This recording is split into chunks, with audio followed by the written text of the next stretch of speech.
बच्चों को पढ़ाई करने के बाद भी अच्छे परिणाम क्यों नहीं मिलते? आज इस वास्तु शिक्षण शिविर में, जो कि अंतिम चरण में चल रहा है, हम शिक्षा के ऊपर चर्चा करेंगे, उसके अच्छे और बुरे परिणामों पर चर्चा करेंगे कि किन कारण से अच्छे परिणाम प्राप्त होते हैं और किन कारणों से मेहनत करने के बाद भी अच्छे परिणाम प्राप्त नहीं होते हैं। हमने कई बार देखा होगा, या तो किसी बच्चे का पढ़ाई में मन ही नहीं लगता, कोई बच्चा बहुत ज्यादा पढ़ता है, उसके बाद भी उसे परिणाम नहीं मिलता। और कुछ जगह पर ऐसा भी देखा जाता है, बच्चे बहुत कम पढ़ते हैं, बहुत कम समय पढ़ते हैं, मगर उसके बाद भी उन्हें बहुत अच्छे परिणाम मिलते हैं। ऐसा क्यों होता है? आज इन्हीं विषय पर हम चर्चा करेंगे। और जैसे मैं देख रहा हूं कि आज हमारे साथ में श्रीमान आदरणीय पंडित टीकम चंद जी प्रोफेसर साहब दिल्ली भी हमारे साथ जुड़ चुके हैं। आज बहुत अच्छा ही इनका वात्सल्य प्रेम रहा है। मैं निवेदन करूंगा पंडित टीकम चंद जी प्रोफेसर साहब से, जो हमारे साथ जुड़े हैं, वो वीडियो ऑन करें।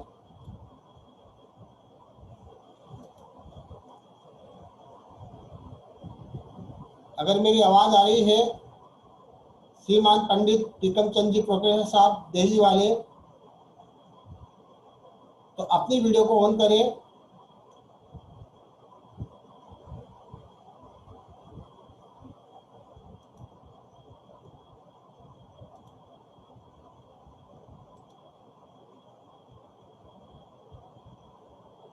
आवाज नहीं आ रही उधर से भी, कोई बात नहीं।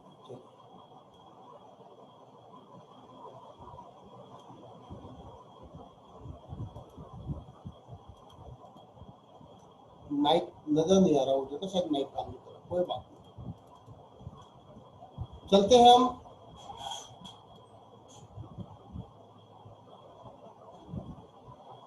अध्ययन कक्ष हमारा कहाँ पर होना चाहिए, सबसे पहली बात है। इसके बाद मैं लक्षणों पर चर्चा करूंगा कि बच्चों के किस प्रकार के लक्षण होते हैं। जो नहीं पढ़ने वाले बच्चे होते, जिन्हें परिणाम नहीं मिलते हैं, उनके जीवन कैसे लक्षण कैसे पैदा हो जाते हैं, हम लक्षणों को देख करके भी ये जान सकते हैं कि बच्चों को कैसा परिणाम मिलेगा। उसका परिणाम आने से पहले ही हम समझ जाएंगे कि इसको किस तरह के परिणाम मिलेंगे। उनके लक्षणों को देख करके, उनकी प्रतिक्रियाओं को देख करके, उनकी विचारधाराओं को देख करके, उनके क्रियाकलापों को देख करके।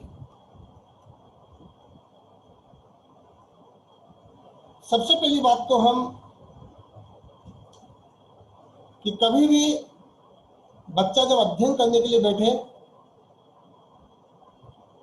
तो उसे उत्तर दिशा में या पूर्व दिशा में जो भी स्थान है वहां पर बिठाए, और बच्चे का मुख हमेशा उत्तर या पूर्व में ही होना चाहिए। मैं जानता हूं यह बात सभी को पता है, लेकिन इसके साथ ही अगर उत्तर या पूर्व में व्यवस्था नहीं है तो ऐसे बच्चों को पश्चिम दिशा में भी हम बैठा सकते हैं। लेकिन उनका मुख पूर्व दिशा की तरफ होना चाहिए या उत्तर दिशा की तरफ ही होना चाहिए। ये मोटी मोटी बातें हैं, शायद ये बातें सभी को पता होगी, फिर भी मैं बता रहा हूं, अभी कुछ ऐसी चर्चा आपसे करेंगे शायद जिनके बारे में आपने ध्यान ही नहीं दिया होगा, विचार ही नहीं किया होगा, और उसके परिणामों को मैंने देखा है। कई बच्चों पर रिसर्च किया है,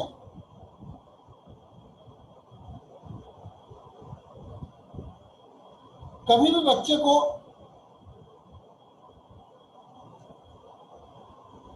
दरवाजे के नीचे बैठ करके पढ़ाई न करने दें। जो दरवाजा होता है, गेट होता है, कभी गेट के नीचे बैठ करके बच्चे को पढ़ाई न करने दें। कभी भी बच्चे को अगर आपके रूम के अंदर, आपके कमरे में अगर कोई ऊपर बीम आ रहा हो या टांड आ रही हो,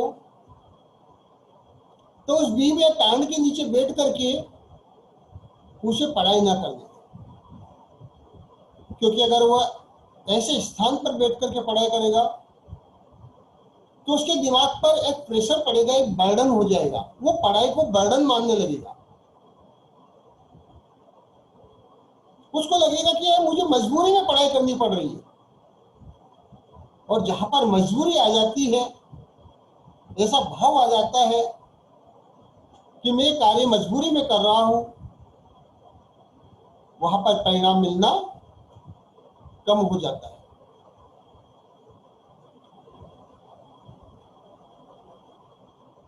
तो ऐसे स्थान पर दहलीज पर न बैठने दे, किसी बीम के नीचे न बैठने दे,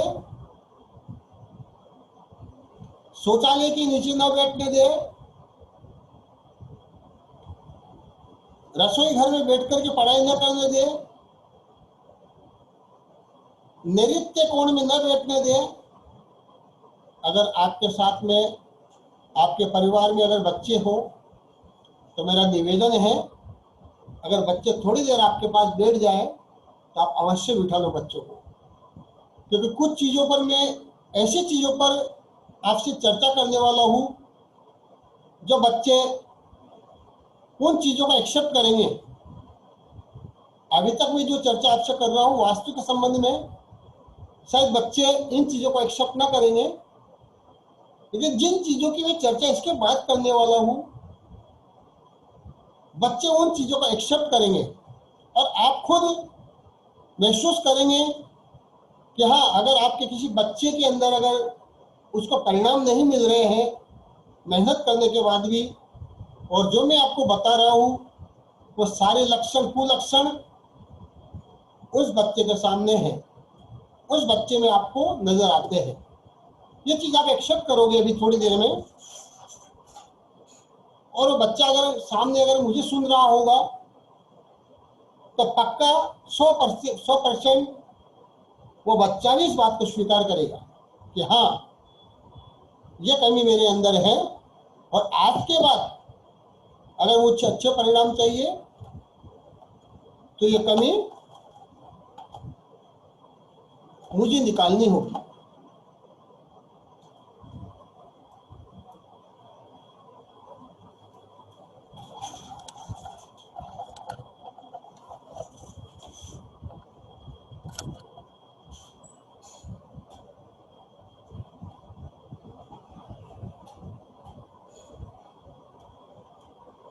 तो मैं भी आपको बता रहा था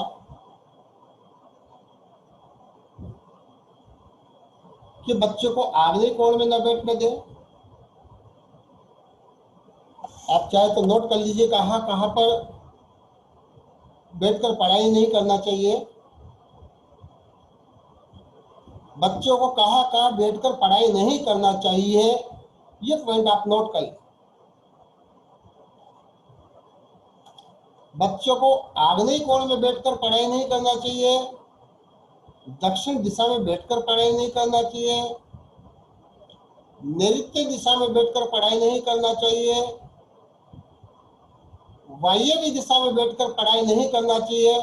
बच्चे अगर सुन रहे हैं मेरी बात को तो ध्यान से सुनना। कुछ बच्चे हमारे साथ जुड़े हुए हैं अपने पेरेंट्स के साथ में, और मैं बाकी से भी निवेदन करूंगा, अगर आपके घर के बच्चे हो तो आप उनको जल्दी से जल्दी उनको जोड़ लें अपने साथ में आज के इस कार्यक्रम में। सिर्फ एक बार जोड़ना है।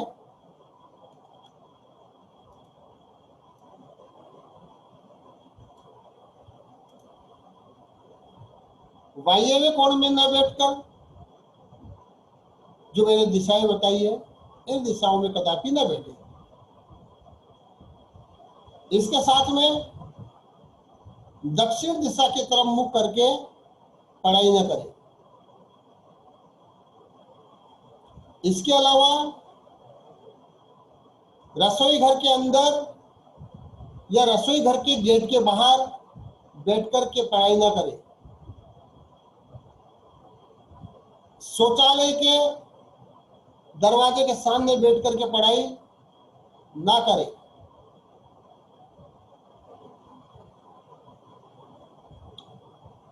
शौचालय के ऊपर अगर कोई स्थान है तो शौचालय के ऊपर वाले स्थान पर बैठ करके पढ़ाई न करें। फिर पढ़ाई कहाँ करें?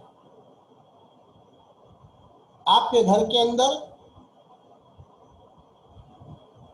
जो भगवान का कमरा है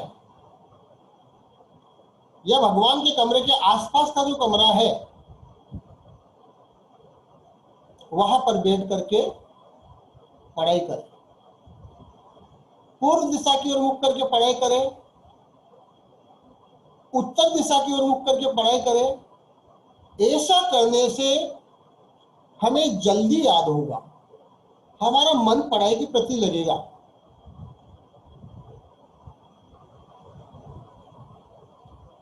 ऐसा करने से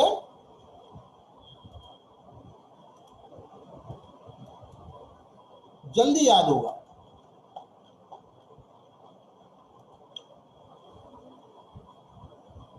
इसके साथ में जैसा मैंने अभी बताया था, बच्चे जुड़ चुके हैं हमारे साथ में। कभी भी दरवाजे के नीचे बैठ करके मत पढ़ना। कभी भी जो टांड होती है, बीम होता है, उस बीम के नीचे या उस टांड के नीचे बैठ करके पढ़ाई मत करना।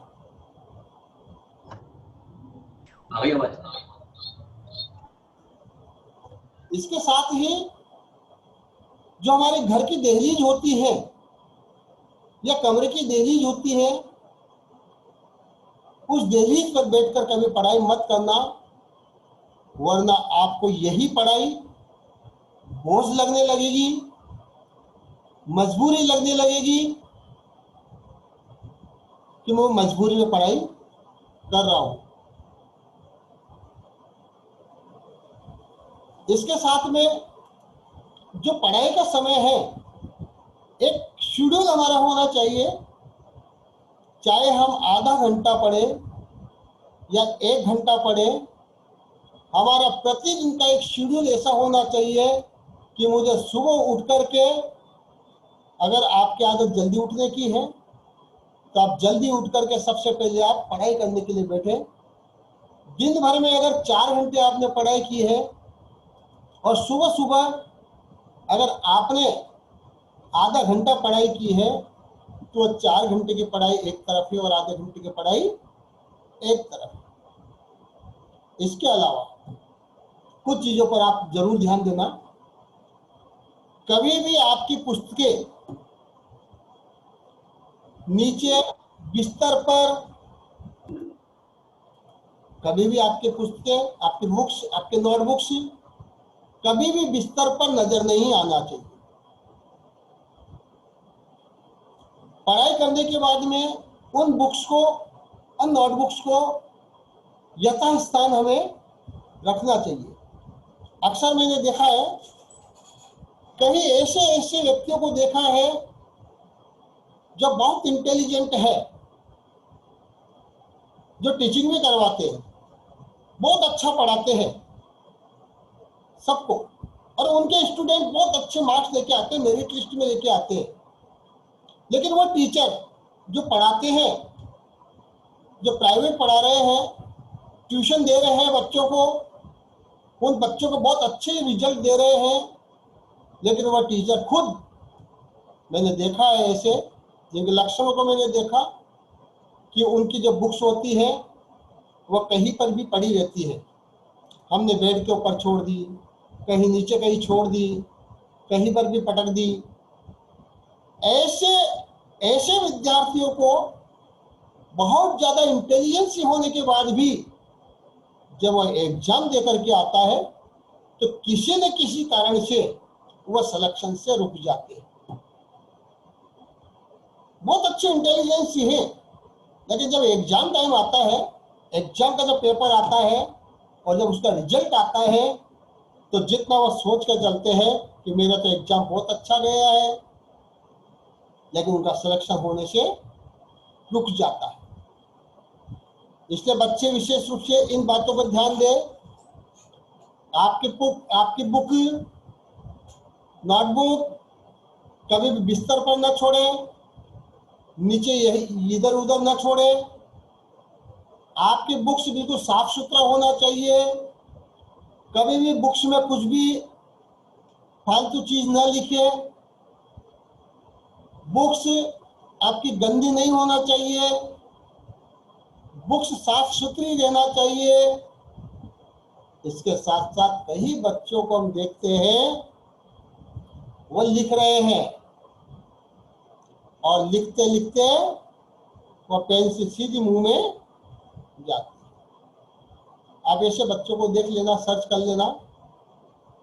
जिन बच्चों को लिखते लिखते पेंसिल मुंह में जाती है उन बच्चों को बहुत मुश्किल से याद होता है, बहुत मुश्किल पढ़ते हैं। उनको लगता है कि मैं कहां तक पढ़ूं।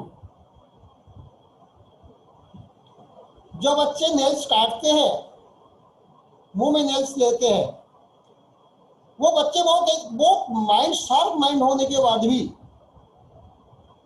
उनको अपेक्षाकृत बहुत कम परिणाम मिल पाता है। ध्यान रखना लक्षण है, कभी नेल्स को मुंह से नहीं काटना, कभी पेंसिल मुंह में नहीं लेना, कभी भी भोजन करते समय पढ़ाई नहीं करना, कभी झूठे हाथ अपनी पुस्तकों पर नहीं लगाना।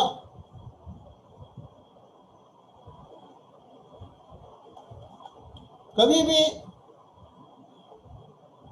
जैसे मैंने आपको जितनी चीजें बताई है, जहां जहां बताया है वहां बैठ करके नहीं पढ़ना। ये लक्षण है।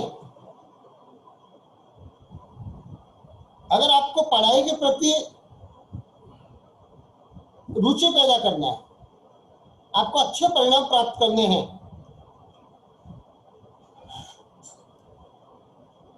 तो याद रखना हमारे जो माता पिता हैं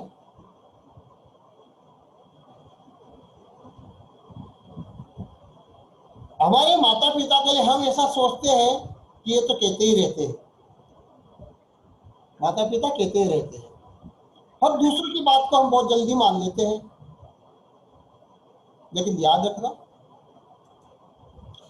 जितने अच्छे एक्सपीरियंस हमारे प्रति हमारे माता पिता के हैं, उतने अच्छे एक्सपीरियंस दूसरों के नहीं हो सकते। जितने अच्छाई हमारे माता पिता हमारे लिए सोच सकते और कर सकते हैं, उतनी अच्छाई दूसरा नहीं कर सकता। लेकिन हम क्या सोचते हैं, ये तो कहते ही रहते हैं। नहीं, ऐसा नहीं है। हम भी पिता है और हमें भी ये पता है कि क्या अच्छा है और क्या बुरा है। शायद हमारे बच्चे भी ये सोच लेते होंगे कि पापा तो कहते रहते हैं, लेकिन जब वो बच्चे देखते हैं कि मेरे पापा दूसरे सैकड़ों हजारों बच्चों को शिक्षा देते हैं, सैकड़ों हजारों बच्चे हमारे पापा की बात मान रहे हैं, तो वो एक कारण है कि हमारे बच्चे हमारी बात में फिर मान लेते हैं। लेकिन इसका मतलब तो ये तो नहीं है कि अगर वो शिक्षा नहीं दे रहे दूसरों को तो उनके पास एक्सपीरियंस नहीं है। उनके पास एक्सपीरियंस है। इसलिए मैंने अक्सर उन बच्चों को देखा है जो सुबह उठ करके कभी माता पिता को रिस्पेक्ट नहीं करते। हमेशा माता पिता को रिस्पेक्ट करना चाहिए। और जो बच्चे माता पिता को रिस्पेक्ट करते हैं, उन बच्चों की बुद्धि तीक्ष्ण होने लगती है, शार्प होने लगता है उनका माइंड। ये मैंने प्रैक्टिकली देखा है, ये चीज प्रैक्टिकली देखा है।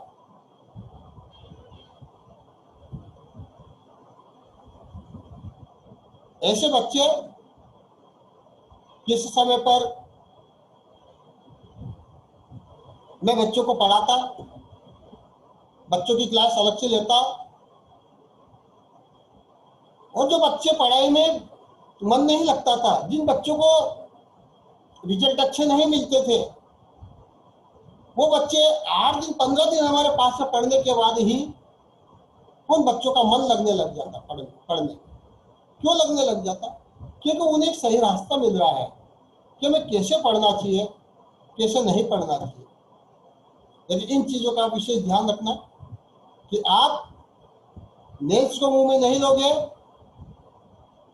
नहीं काटोगे, लिखते लिखते पेंसिल को नहीं देखोगे। पारुल जी का बच्चा मुस्कुरा रहा है, देख रहा है। तो बच्चे बड़े ध्यान से सुन रहे, देखो आप बच्चे बहुत ध्यान से सुन रहे, और सुनना भी चाहिए। देखो बच्चे कितना ध्यान से सुन रहे हैं। हमारे अशोक जी का बच्चा है, बहुत ध्यान से सुन रहे हैं। और भी बच्चे अगर पास में बैठे हो तो बच्चों को बताओ, वीडियो ऑन करो अपनी। देखो ये पास में बैठे हैं बच्चे, देखो सब बच्चे आज सुन रहे हैं, और मैं मानता हूं कि बच्चे आज अच्छे परिणाम प्राप्त करेंगे। तो देखो बच्चे कितने जुड़े हुए हैं आज हमारे साथ में। और आज का दिन इन बच्चों के लिए बदलाव का दिन होगा। और भी बच्चे जुड़े हुए हैं, आप वीडियो को ऑन कर सकते हैं, मैं बच्चों की फोटो बताऊंगा। बहुत अच्छा है।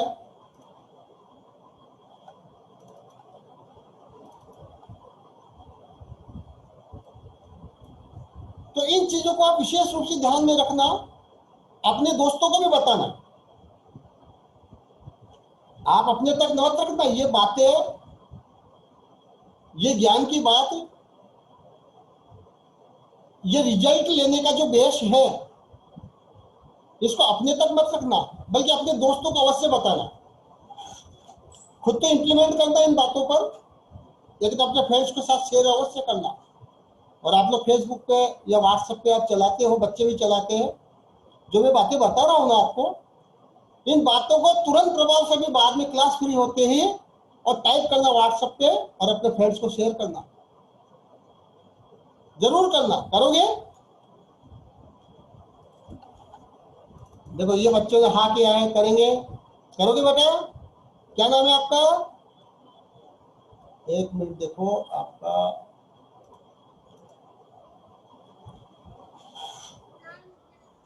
क्या नाम बेटा आपका? आपका क्या नाम बताया? विधान Jain. Very good, very good, बहुत अच्छा, बहुत अच्छा। आप बेटा? आपको मैंने यहाँ से अनम्यूट कर दिया है, आपका फोटो दिख रहा है। बोलिए बोलिए, हो गया, अनम्यूट हो गया आप। क्या नाम है आपका? आप अपने फ्रेंड्स के साथ शेयर करोगे ये बातें? क्या क्या बातें शेयर करोगे अपने फ्रेंड्स के साथ में? हाँ हाँ, और नेल्स को मुंह में नहीं लेना, पेंसिल को मुंह में नहीं लेना, अपनी बुक्स को गंदी नहीं रखना, और बिस्तर पर बैठ के पढ़ाई नहीं करना, हमारे बुक्स को बिस्तर पर नहीं छोड़ना। इन चीजों का ध्यान रखना, ये चीज आपको बतानी है बच्चों को। ये बेटा कमलेश जी पारिक साहब की बच्ची है। बेटा आपने प्रणाम। प्रणाम कमलेश जी, अच्छी बात है। बेटा आपने समझा, सुना आपने हमने क्या कहा? सुना? क्या क्या करोगे, क्या क्या शेयर करोगे बच्चों से? कि मुंह में पेंसिल नहीं लेना, हाँ, नाखून नहीं खाना, वेरी गुड, और बेड पे बुक्स नहीं छोड़ना, वेरी गुड। और उत्तर दिशा में बैठ के पढ़ना। अरे वाह, वेरी गुड, आपके लिए क्लियर, बहुत अच्छा। और पूरब की तरफ मुंह करिए। पूरब की तरफ मुंह करके पढ़ना। वेरी गुड, बहुत अच्छा, और खाना खाओ जब पढ़ाई नहीं करना। वेरी गुड, बहुत बढ़िया, आप मेरिट में आ जाओगे। किताबों के झूठे हाथ नहीं लगाना। बिल्कुल सही बात है। अगर आपने इन चीजों पर अगर इम्प्लीमेंट किया तो आपको मेरिट में आने से कोई नहीं रोक पाएगा। तो बहुत अच्छा लगा, बच्चों ने सुना। हम इन बच्चे से भी जानेंगे, क्या नाम है बेटा आपका? ये पारुल जी का बच्चा, आप शेयर करेंगे, आपने क्या क्या समझा और क्या क्या शेयर करेंगे आप?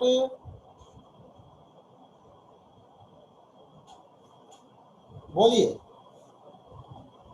हमें नोट्स या फिर रील्स पे पढ़ना चाहिए, हमें झूठे हाथ नहीं लगाने चाहिए, हमें बुक को अच्छे क्लीन करके रखना चाहिए, उनको गंदी नहीं करना चाहिए, हमें नाखून नहीं खाना चाहिए, और हमें पेंसिल भी नहीं खाना चाहिए। वेरी गुड, बहुत अच्छा, बहुत अच्छा। नरेश जी, आपके साथ भी बच्चा है क्या कोई? नहीं है? आ जाएगा ना, हम भी बच्चे हैं। है? अगर है तो बिठाइए, सामने लाइए। वेरी गुड बेटा, आपने सुना अभी हमने क्या कहा? हाँ कैसा था? अभी सुना था आपने, नहीं सुना? सुना था। एक मिनट सर, एक मिनट अगर अच्छा, ईयरफोन नहीं लग रहा। हाँ एक मिनट सर, हाँ सुन रहा हूँ। ये नहीं उत्तर दिशा पढ़ने के लिए। आज बहुत अच्छा लगा हमें, आज बच्चे हमारे साथ में जुड़े रहे, बहुत अच्छा लगा। और आज इन बच्चों के लिए नहीं, बल्कि ये हमारे लिए गिफ्ट होगा बच्चों की तरफ से। आज सब बच्चों की ओर से हमारे लिए गिफ्ट होगा कि बच्चे आज जिन बातों को हमने आपके साथ शेयर किया है, आप उस पर इम्प्लीमेंट करेंगे और अपने अपने फ्रेंड सर्कल में आप उन चीजों को आप व्हाट्सएप पर टाइप करके, फेसबुक पर टाइप करके भेजेंगे कि हमें क्या क्या नहीं करना चाहिए अच्छे रिजल्ट पाने के लिए। तो बेटा, क्या क्या नहीं करना चाहिए, आपका नाम बताओ पहले। रीशु सर, कहाँ से आए? मानसा फ्रॉम पंजाब सर। पंजाब से, वेरी गुड, बहुत बढ़िया। आपने क्या क्या समझा अभी, क्या क्या नहीं करना चाहिए अच्छे परिणामों के लिए?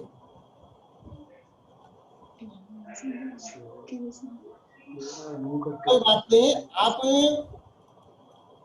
इस वीडियो को सुनना, इस वीडियो को जब आपके पास आएगा, आप इस वीडियो की लिंक, इस वीडियो को अवश्य सुनना। बहुत अच्छा लगा। और मैं हमारे रेगुलर जुड़े हुए हैं काफी लोग, अच्छा लग रहा है। हमारे साथ में एस के जैन साहब टॉप से है, ये तो वीडियो ऑफ करके बैठे हैं। सुरेंद्र कुमार जी, अगर वीडियो ऑन हो जाए तो आप भी वीडियो ऑन कर ले, आपके दर्शन कर ले हम आज। पंडित जी, मेरा बेटा कुछ कहना चाहता है। एक मिनट। जय जिनेन्द्र, सुरेंद्र कुमार जी, जय जिनेन्द्र। अच्छा, आज रोज आप हमारी क्लास लेते हो? आज हम आपकी क्लास लेंगे। आदेश करो। हम आपसे जानना चाहते हैं कि इतने दिनों से आप क्लास ले रहे हो, सीख रहे हो, आप कितना सीखे, क्या आपका एक्सपीरियंस रहा, कितना आपका समझ में आ रहा है? 2 मिनट में अपनी बात के माध्यम से रखेंगे। बिल्कुल साहब, बहुत अच्छा समझ में आ रहा है। आप जो भी बता रहे हो बहुत सही तरीके से बता रहे हो और सही ढंग से समझ में आ रहा है, कोई दिक्कत नहीं है। और भी कोई समझ में नहीं आएगा तो आपसे पर्सनली पूछ लेंगे। वैसे जो भी आप बता रहे हो वो सही समझ में आ रहा है सर, ऐसी बात। बहुत बढ़िया, बहुत बढ़िया। बस यही हमारा तोहफा है, यही हमारा गिफ्ट है आपकी तरफ से कि आपको समझ में आ रहा है। बहुत कुछ ज्ञान वो मिल रहा है आपको, ऐसी बात नहीं है। जी तो आपके लिए बहुत बहुत धन्यवाद इसके लिए। जी सुरेंद्र टॉक से अभी टॉक से आप सुरेंद्र जी की बात को सुन रहे थे कि इनको कितना समझ में आया है, तो बहुत अच्छे खुशी की बात है हमें। और आज पूर्णिमा जी जुड़े हैं क्या? पूर्णिमा जी जुड़े हुए हैं। पूर्णिमा जी अगर आप मेरी बात को सुन रहे हो। हाँ जय जिनेंद्र पंडित जी, मैं जुड़ी हुई हूँ। एक मिनट।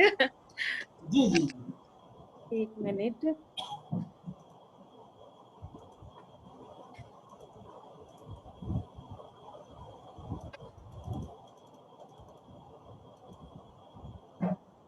हाँ जय जिनेंद्र जी। जय जिनेंद्र पूर्णिमा जी, जय जिनेंद्र। आपका आईडी किधर गया? आपका आईडी पी नाम से है। आप पूर्णिमा के नाम से है ना? आ गया आ गया। हाँ जी पूर्णिमा जी, आप तो रोज रोज क्लास लेते हो, आज तो हम आपकी क्लास ले रहे हैं आप लोगों की। हम जानना चाहते हैं, इतने दिनों से आप जुड़े हुए हैं, रोज आप बहुत ध्यान से, एक भी दिन आपका नहीं मिस नहीं होता, जहाँ तक मुझे पता है रोज जुड़ते हैं आप। मैं आपसे जानना चाहता हूँ, आपको कितना समझ में आया, आपको कैसा लगा, क्या एक्सपीरियंस आपका रहा इस शिविर को लेकर के? देखिए, वास्तु को लेकर मेरा शुरू से इंटरेस्ट रहा है। काफी टाइम से सोच रही थी कहीं क्लास ज्वाइन करें। चलो आपसे 6 महीने हुए जुड़ के और आपने ये शुरुआत कर दी, तो मेरे लिए तो बहुत बड़ी बात हो गई। लेकिन मन में हमेशा एक दुविधा सी रही कि वास्तु क्यों अपनाएं, हम क्यों करें। हम बहुत लोग बोलते हैं जिनके जीवन में सारे सुख है, तो वो कहते हैं हम तो बिना वास्तु के घर बनाए फिर भी सातों सुख है, हम क्या उसको क्यों माने, ये सब बेकार की बातें, ये है और वो है। तो हमेशा से ये रहता था आखिर है क्या ये। इंटरेस्ट तो था ही शुरू से।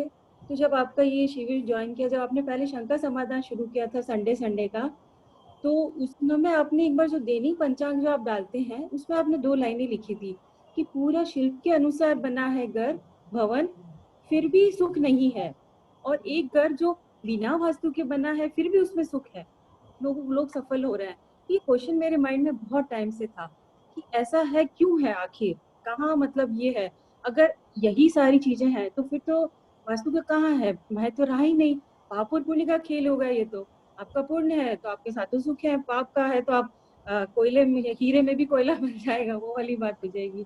तो मैंने कहा चलो, सोचा पूछूंगी आपसे इस बारे में। लेकिन मैंने कहा चलो शिक्षण शिविर शुरू होने वाला है, तो शुरुआत हो रही है, थोड़ा थोड़ा सीखते हैं, शायद हो सकता है मेरा क्वेश्चन का आंसर मुझे मिल जाए।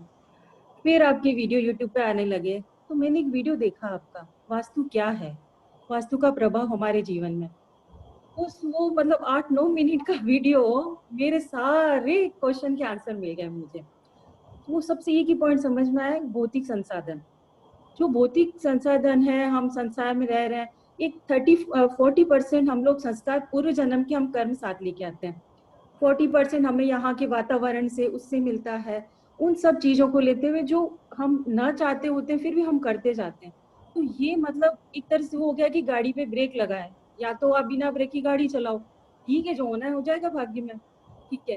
लेकिन ब्रेक लगाया मीन्स बोला तो वास्तु मान लो, ज्योतिष मान लो थोड़ा सा, तो आपका जो सफलता मिल रही है वो थोड़ी सी ज्यादा अच्छे से मिलेगी।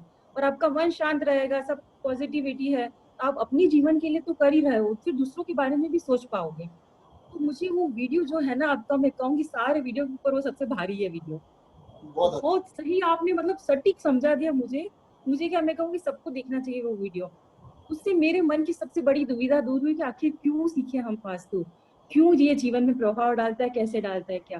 तो वो चीज तो हो गई। और जो आप जो सिखा रहे हैं वाकई में बहुत अच्छे से सिखा रहे हैं, सरल, मतलब एक एक चीज समझ में आ रही है। अभी एक्चुअली सीखने का भी इसमें बहुत कुछ है। जो आप बता रहे हैं वो तो एक जरा सा कुछ, जैसे आपने बताया 5% है, तो क्वेश्चन तो उसमें भी बहुत से आते हैं, लेकिन जब प्रैक्टिकल करो तो वो ज्यादा अच्छे से क्लियर हो जाता है। अभी आप समझा भी दोगे तो कहीं कहीं डाउट रहेगा कि वो प्रैक्टिकल करेंगे तब भी होगा।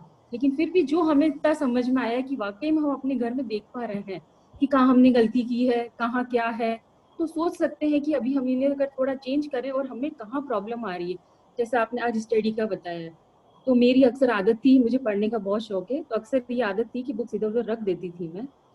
तो वो मुझे लग रहा है कि कहीं न कहीं मुझे इस चीज को चेंज करना चाहिए। तो ये चीजें वाकई में हम हमारे जीवन को, ये कहूंगी ये शिविर खत्म होगा ना, उसके बाद हमारे जीवन में परिवर्तन पक्का आएगा ही आएगा, इतना तो मैं गारंटी से कहती हूँ। इसलिए आपका बहुत बहुत दिल से आभार है कि आपने बहुत अच्छा सिखा रहे, और वाकई में कहीं देखने को नहीं मिला। महाराज जी, माता जी हमारे, उन सबको पता है वास्तुकर इस तरह की कभी कहीं क्लासेस हुई नहीं अपने में। तो ये एक आपने जो शुरुआत की है ना, ये एक मतलब इतिहास बने तो अच्छा है। मैं तो कहूँ आगे और भी आप करते रहें। बहुत बहुत ही ज्ञानदान जो आप दे रहे हैं अपने आप में अनूठा है ये। बस धन्यवाद। बहुत बहुत धन्यवाद। और यही हमारी दक्षिणा हुई कि आपको बहुत अच्छे से समझ में आया। बहुत अच्छा है, खुशी हुई कि आप लोगों को समझ में आ रहा है, और हमारा प्रयास यही रहेगा। इसके साथ ही अभी शिविर को समाप्त होने के बाद में हम इसका प्रोफेशनल लेवल का कोर्स स्टार्ट करेंगे। उस प्रोफेशनल लेवल के कोर्स को जो भी ज्वाइन करना चाहे वो मुझसे संपर्क कर ले। उसमें पूरा उस कोर्स को करने के बाद में आप प्रोफेशनली, आप डायरेक्टली किसी के सामने भी प्रेजेंट हो सकते हो। इतना कॉन्फिडेंट आपको आ जाएगा कि आप किसी के सामने डायरेक्ट प्रेजेंट हो सकते हो। जैसा आज हमें आप देख रहे हो, हम आपके साथ में लाइव प्रेजेंट है। आप कोई भी क्वेश्चन हमसे पूछ रहे हो, हमारे मन में कहीं पर भी एक परसेंट भी शंका नहीं है, कोई संकोच नहीं है कि आप पता नहीं कौन सा प्रश्न पूछ लोगे, पता नहीं कौन सा प्रश्न पूछ लोगे। क्योंकि जब लाइव प्लेटफॉर्म के ऊपर हम आते हैं, और अगर हमारे पास थोड़ी सी भी कमजोरी है तो ये शंका हमारे मन में घर कर जाएगी, पता नहीं कौन सा व्यक्ति कब कौन सा प्रश्न पूछ ले। लेकिन मैं आपसे विश्वास दिलाता हूं, जिस दिन आप पूरा प्रोफेशनल कोर्स कर लेंगे, जिस प्रकार से आज मैं लाइव प्रेजेंट हो रहा हूं आपके सामने, ठीक उसी प्रकार से आपका कॉन्फिडेंस लेवल इतना बढ़ जाएगा कि आप कहीं पर भी लाइव प्रेजेंट हो सकते हो। तो आप जिसको भी कोर्स करना हो मुझसे संपर्क करें। ये कोर्स शिविर के बाद में हम चालू करने वाले हैं, एक बार व्यक्तिगत मुझे संपर्क करें। बहुत अच्छा लगा। और आखिरी में अगर कोई और भी अपनी बात को रखना चाहते हैं, जो कंटिन्यू क्लास ले रहे हैं, जिन्होंने कंटिन्यू क्लास ली है, अगर उनमें से कोई अपनी बात को रखना चाहे तो मुझसे बोल दे। पंडित जी प्रणाम। प्रणाम। नाम आपका परिचय दीजिए। मेरा नाम पारुल है, पारुल सत्ता है। जी पारुल जी, जय जिनेंद्र। जय जिनेंद्र। पंडित जी, आपने जो आज बच्चों के लिए समझाया ना, मेरे बेटे को बहुत अच्छा लगा। वो आपसे कुछ बात शेयर करना चाह रहा है, यानी सभी से करना चाह रहा है, तो मैं उसको आप एक मिनट सुनना चाहेंगे? बिल्कुल सुनना चाहेंगे, बच्चों को तो सबसे पहले सुनेंगे हम। पंडित जी, मेरे को एक स्रोत आता है जिससे हमें बुद्धि का विकास होता है। अरे बहुत अच्छा, सुनाइए। अल्पाशुतम श्रुतवतां परिहासधामा त्वद्भक्तिरेव मुखरी कुरुते बलानां यत्कोकिलः किल मधो मधुरं विरोति तच्चामृचारुकलिका निकरेक है। Very good. मैं इसको रोज पढ़ता हूँ। अरे वाह, बहुत, फिर तो आप मेरिट में आओगे, अवश्य आप मेरिट में आओगे, क्लास टॉपर बनोगे। बहुत अच्छा, हमें विश्वास है। मैं इसको पढ़ता हूँ और मेरे हर बार अच्छे नंबर आते हैं। अरे वाह, वेरी गुड, वेरी गुड। हमें भी सिखा देना, तो फिर हमारे भी बहुत अच्छे नंबर आएंगे, है ना बेटा।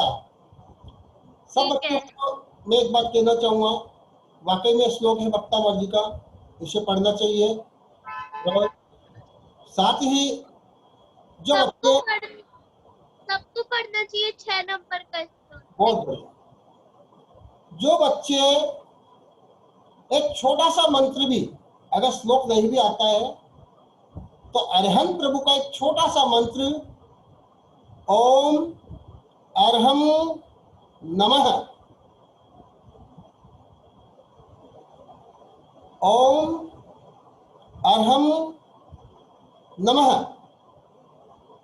अगर इस छोटे से मंत्र का भी अगर सोने से पहले 9 बार, कम से कम 9 बार जो है अगर एक माला पूरी न हो सके कोई बात नहीं है, 9 बार भी अगर वह जाप करके सोता है या उठते से ही अगर ओम अरम नमः अगर इसके 9 बार जाप, 9 मंत्र का जाप सुबह उठ करके अगर जो बच्चा बोलता है उस बच्चे का दिन ब दिन माइंड साफ होता ही चला ही जाएगा, उसके बुद्धि का विकास दिन ब दिन होता चला जाएगा। मैं आपको एक घटना शेयर करता हूं, इसके बाद में ये क्लास हमारी पूरी हो जाएगी। 2009 मेरी किसी से मुलाकात हुई, मैं उनको देखता बहुत ही इंटेलिजेंट, निहायत इंटेलिजेंट, बच्चों को जब पढ़ाते तो सारे बच्चे टॉप पर आते, सब बच्चे टॉप पर आते, उनके पढ़ाए हुए बच्चे कई मेरिट में आते। जब मैंने उनको देखा, उनकी गतिविधियों को देखा, मैंने उनसे एक बात 2009 में बोली कि आपको जीवन में कभी सरकारी नौकरी नहीं लगेगी, आप प्राइवेट सेक्टर में नाम कमा सकते हो, लेकिन आपको जीवन में सरकारी नौकरी का आप ऐसा क्यों बोल रहे हो, मेरा तो सपना है, जीवन का सपना ही यही है। मैंने कहा मुझे जो नजर आ रहा है वो बोला है। कहना क्यों बोला? मैंने कहा आपके कुछ लक्षण मैंने देखे हैं, आपकी बुक से मैं जब भी देखता हूं कहीं बिस्तर पर पड़ी मिलती है, कहीं कहाँ पड़ी मिलती है। आप कोई भी चीज होते, कोई भी बुक आपको मिल गई, कोई डायरी मिल गई, तुरंत उसके ऊपर ही कहीं पर भी लिख देते हो। कई बार आप घुटनों पर रख करके पढ़ते हो, कई बार सोते सोते पढ़ते हो। ये चीजें मैंने आपकी नोटिस की है और मैं आज आपको बोल रहा हूं कि आपको सरकारी नौकरी नहीं लगेगी, क्योंकि जिस विद्या का आपने अपमान किया है यह विद्या आपको पीछे से आपको धोखा देगी। और आज का दिन है, 11 साल हो गए उस बात को, आज तक उन्होंने कितने कंपटीशन के एग्जाम दे लिए, कितने कुछ कर लिए, आज तक उनको सरकारी नौकरी नसीब नहीं हुई। इसलिए आज मैंने शिक्षा का विषय लिया है कि हम अगर विद्या का आदर करेंगे तो हमें परिणाम मिलेगा, और अगर विद्या का आदर नहीं करेंगे, अगर एक तरीके से नहीं पढ़ेंगे, उसका तरीका नहीं अपनाएंगे, तो हमें अच्छे परिणाम कदापि नहीं मिलेंगे। आज के इस कार्यक्रम में जुड़ने के लिए बहुत बहुत धन्यवाद। गुरुजी, मैं एक बात कहना चाहूंगी, निवेदिता जैन। जी निवेदिता जी बोलिए। मेरे बहुत सारे भांजे भांजी हैं जो इन्हीं बच्चों के एज के हैं। जी जी। और वो सारे मेरे से बहुत मिले जुले हुए हैं, क्योंकि मैं उनमें बिल्कुल मिल जाती हूँ। सबसे ज्यादा वो मुझसे पढ़ाई की बातें करते हैं, लेकिन वो एक बात हमेशा मेरे को कहते हैं, ये टीचर हमें ढंग से नहीं पढ़ाता, इसे नहीं आता, ये नहीं आता, हमारी टीचर ऐसा है वैसा है। और मैं हमेशा उन्हें एक बात समझाती हूँ कि बेटा जो तुम्हें पढ़ाता है ना, जो तुम्हारा गुरु है, कभी उसका अपमान नहीं करना चाहिए, वरना विद्या तुम्हें कभी नहीं है वो काम आएगी। विद्या तो आएगी, तुम टॉप कर लोगे, लेकिन वो तुम्हारे काम नहीं आएगी। ये चीज सिर्फ और सिर्फ मेरे एक भांजे ने मानी, आज वो टॉपर की रैंक में खड़ा। बिल्कुल सही बात है, यही चीज मैं समझा रहा हूँ बच्चों को। अभी आप उन बच्चों को देखना, जो बच्चा आपने बात नहीं मानी, उन बच्चों को आप देखना, उन सभी बच्चों के लक्षण मिलेंगे। उनकी बुक से गंदी मिलेगी, फटी हुई मिलेगी, वो पेन पेंसिल मुंह में लेते होंगे, नेल्स काटते होंगे, जो आपसे ये बात कर रहे हैं। आप उन बच्चों को देखना गौर से, ये सारे लक्षण उन बच्चों के अंदर 100% मिलेंगे। मैं सबसे एक बात कहना चाहता हूँ कि कल 19 तारीख को हमारा समापन समारोह है, दोपहर 2 बजे 1 घंटे का प्रोग्राम रहेगा। उस दिन भी बहुत फास्ट रहेगा। सभी गुरुजनों का सिर्फ 5-5 मिनट का आशीर्वाद रहेगा, और बाकी समापन समारोह 1 घंटे में समाप्त हो जाएगा पूरा। 17 तारीख और 18 तारीख को दोपहर को कोई प्रवचन नहीं है, कोई प्रोग्राम नहीं है, लेकिन जो सायंकाल का जो हमारा शिक्षण शिविर है वो यथावत चालू रहेगा। 19 तारीख के प्रोग्राम की सफलता के लिए जैसा आप लोगों के आमंत्रण पत्र तैयार हो चुके हैं, उन आमंत्रण पत्र को आप ज्यादा से ज्यादा लोगों को शेयर करें, अपने यार दोस्तों को, मित्रों को, अपने रिश्तेदारों को, अपने सोशल सर्किल में, और सबको इनवाइट करें कि उस दिन का प्रोग्राम कम से कम 2 से 3 बजे तक 1 घंटे के प्रोग्राम में आप अवश्य ही शामिल हो। और आपका जो सम्मान पत्र जो बनाना है, कई गुरुओं के हमारे पास में आशीष वचन आ चुके हैं, उनके हाथों से लिख करके उन्होंने आपके लिए भेजा है, आशीष एक संदेश दिया है, वह भी उसके ऊपर रहेगा, आपके सम्मान पत्र के ऊपर। तो जिन लोगों की मेरे पास में फोटो या एक बार जो है जिनके भी रजिस्ट्रेशन प्रक्रिया पूरी हो चुकी है, वो मुझे एक बार रिमाइंड कर दें किन किन की पूरी रजिस्ट्रेशन प्रक्रिया पूरी हो गई है, वो मुझे एक बार रिमाइंड कर दें। किसी की अगर नहीं हुई है पूरी तो पूरी कर ले, ताकि आपके भी सम्मान पत्र बनाई जा सके। तो बस मेरा यही निवेदन है, जुड़े रहे, हमेशा जुड़े रहे। जैसा आप देखते हो, कई लोग 15 सालों से जुड़े हुए हैं, कई 20 सालों से जुड़े हुए हैं, कई 17 सालों से जुड़े हुए हैं, कई 25 सालों से लोग जुड़े हुए हैं, और हमारे साथ इस प्लेटफॉर्म के ऊपर हमारे साथ में बने हुए हैं। मैं चाहता हूँ जो लोग नए जुड़े हैं वो भी आज के 15 साल बाद में यही कहे, 20 साल बाद यही कहे कि हम इनसे 20 साल पहले से जुड़े हुए हैं। क्योंकि रिश्ता जब बनता है, जब जुड़ा होता है, तो चंद दिनों के लिए नहीं होना चाहिए, बल्कि पूरी जिंदगी के लिए वो जुड़ाव होना चाहिए। तब हम मानेंगे कि हमारा निस्वार्थ प्रेम है एक दूसरे के लिए। नहीं तो स्वार्थ के लिए तो हम चंद मिनट किसी से चर्चा कर लेते हैं और फिर अपने अपने रास्ते चले जाते हैं। तो मैं आपके इस कार्यक्रम को यहीं पर विराम देता हूँ। सभी को जय जिनेंद्र। और इस वीडियो का लिंक आपके पास आएगा, क्योंकि आज इसमें बच्चों के विषय में बहुत अच्छी चर्चा अपन लोगों ने की है, बच्चों के रिव्यूज भी है। तो इस वीडियो के लिंक को ज्यादा से ज्यादा लोगों तक शेयर अवश्य करना, ज्यादा से ज्यादा बच्चे इसको सुन सके, ज्यादा से ज्यादा उनके पेरेंट्स सुन सके, कोशिश करना। जय जिनेंद्र, सभी को जय जिनेंद्र।